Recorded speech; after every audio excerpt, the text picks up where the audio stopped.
including some of the largest pyramids on Earth right in Antarctica. He said he flew into an area that opened up at Antarctica, and he went into an area where it was lush and tropical almost. We have a new enemy that can fly from pole to pole with extreme speed. And he says they come and go as they please because nobody can stop them.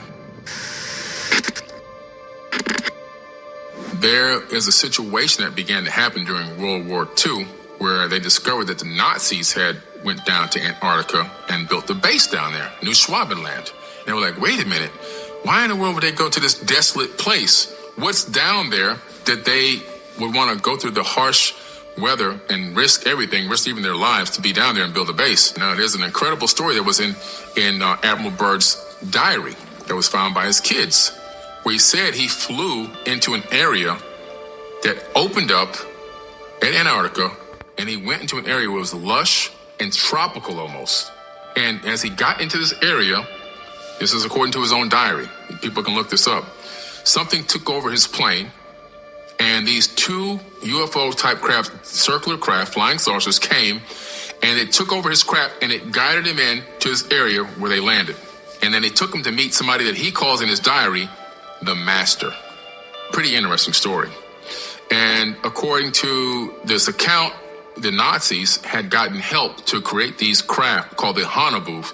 They had 4 versions of this craft, these circular disc craft, from these people down there. The guy, this Master, told him that they were wary of the nuclear bombs that had just, been utilized, dropped the nuke on Japan and so forth, and they were wary of our experimentation with nuclear devices in wars because they're sharing this planet as well. Pretty interesting story. And so, all of a sudden, Admiral Byrd's going down there with a fleet. Not just a small fleet. He took over 3,000 people with him. This was a huge expedition. It was a military expedition. When he got down there, they had a situation where some of these flying objects were attacking some of their ships and actually destroyed some of them. Sent him back home packing with his tail between his legs. This is one of the top admirals, literally the top admiral in the world at the time for the United States military. He said that we have a new enemy that can fly from pole to pole with extreme speed. Why would he make a statement like that? And then all of a sudden, these Nazi, they are rumored to have these craft, which some of the designs have been found, called Hanabu. And these Hanabu craft had the capability of utilizing a couple different forms of propulsion. One was jets, so they could take off vertically. They had little jets that would thrust and take off vertically, but then from there they can shoot off horizontally. Well, they were using a device that was spinning in the center of the craft, and what it appears to be is they began to copy technology from the ancient Indian invaders, because Hitler was sending his people all around the world to get knowledge on ancient technology. That's how they found these people in Antarctica. He even sent people to Tibet, Nazis to Tibet, to talk to the people in Tibet to find out about this ancient technology. He found out about Brahmanas, and these people supposedly in Antarctica helped him develop a couple of them, where they use a ferrofluid vortex engine. A ferrofluid is a liquid metal like mercury. And in the ancient Indian Vedas, if you take mercury and rotate it at a high rotation, a high RPM, and electrify it, you get something called anti-gravity. I tried the 5-day coding challenge to see if I would even enjoy being able to build something. I surprised myself, and I did.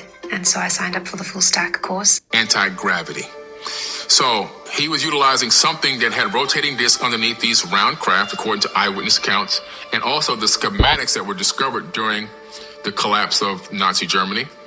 And it's pretty interesting that I think besides the uranium that's down there in Antarctica, which obviously you know what uranium's used for, right? Nuclear power plants and also nuclear weapons.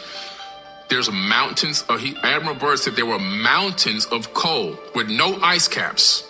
No ice caps, his exact words. And I can give you a copy to this video. His own mouth is saying, no ice. Mountains of coal that can satisfy the world's need for coal for a very, very, very long time. Also, there's plutonium down there.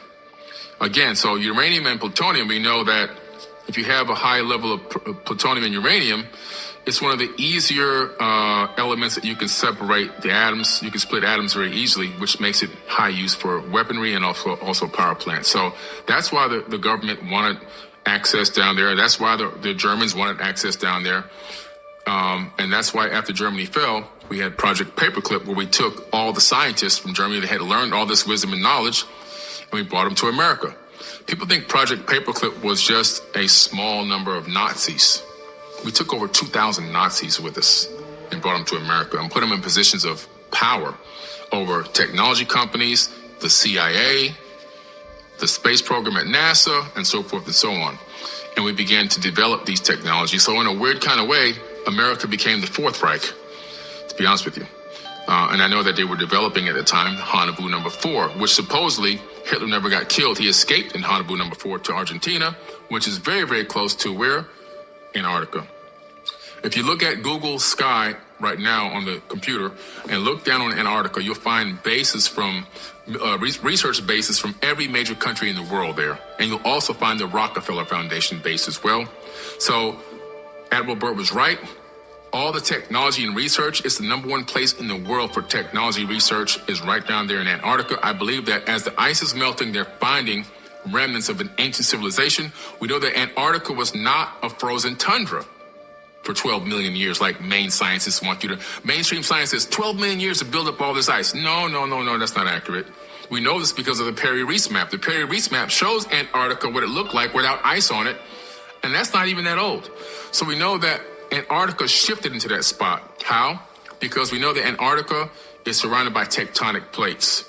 And so that landmass was on a plate that slipped and there was something called a pole shift of the crust of the earth, which shifted it from a more habitable climate into the position it is now. And that's why the animals that are being uncovered from the ice were flash frozen with undigested food in their stomachs. And there's an entire advanced civilization there, including some of the largest pyramids on Earth, right in Antarctica. Like they make the one at Giza, the Great Pyramid, look like, a buggy, a dune buggy. I mean, these things are super massive. There's only a couple things we know. Like one of the pyramids is 2 kilometers by 2 kilometers by 2 kilometers by 2 kilometers at the base. Wow. The height is just, it's massive. It's way up there. Like, it's in the thousands of feet. But also, one former military person that was a source for Linda Moulton Howe, this was on a documentary she was in. She said that source told her, after going down there for research, I guess in private security, that it was still emitting some type of exotic energy, which is pretty interesting because that was the second time I heard a statement like that. The first time was on a documentary that came on Discovery Channel about the Bermuda Triangle, where they found those pyramids off the coast of Cuba down there, right? Which is clearly scanned. Everybody knows that they exist. But this guy was taking he would get off the boat and take like a dinghy out to float to the center area. And he said the same thing. Some type of exotic energy was draining his batteries on his cameras. He had to try 3 times to get this thing recorded properly. He said exotic energy. And what's interesting is if you take a perfect line and draw it from the tip of the Bermuda Triangle, the center of the Bermuda Triangle, straight through the earth, you come out at the Yonaguni Pyramid at the Dragon's Triangle in Japan, which is also rumored to have disappearances and exotic energy and all this other crazy stuff. So in some way, these pyramid structures around the world are all linked with potentially portals of some type or energetic portals. The Antarctica Treaty. Do you know about this? Yeah, that treaty was to allow peaceful collaboration of research and science down there, no war zone. You can actually go down there. There's a guy who's got a new show on my TV network his name is Brad Olson. It's called The Secrets of Antarctica. He went down there, and so we're documenting the whole thing. He went down there, he pulled up on the research facilities. He had to get approval to come on land. They wouldn't let him inside of the facilities, but he did get a chance to go down there. So people who say it's impenetrable and no civilian can get there, that's actually not true. You actually can. It's very expensive and it's very taxing on the body, but you can get down there. And so it's pretty interesting. So that'll be coming out soon, but there's an opening next to these research facilities. And this is why I believe they made this treaty, this sharing of information treaty or whatever.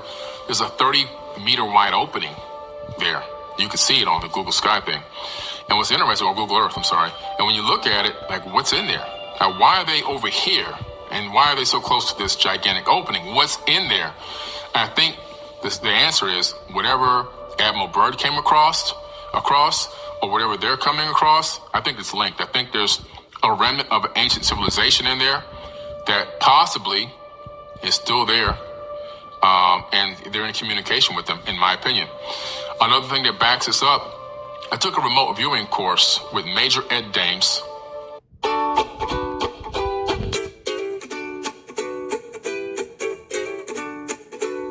I took a remote viewing course with Major Ed Dames, Project Stargate, former CIA, United States. And his project was for remote viewing. So I took a course with him for several years. He was my actual teacher, my direct teacher. It wasn't like I was under some other people.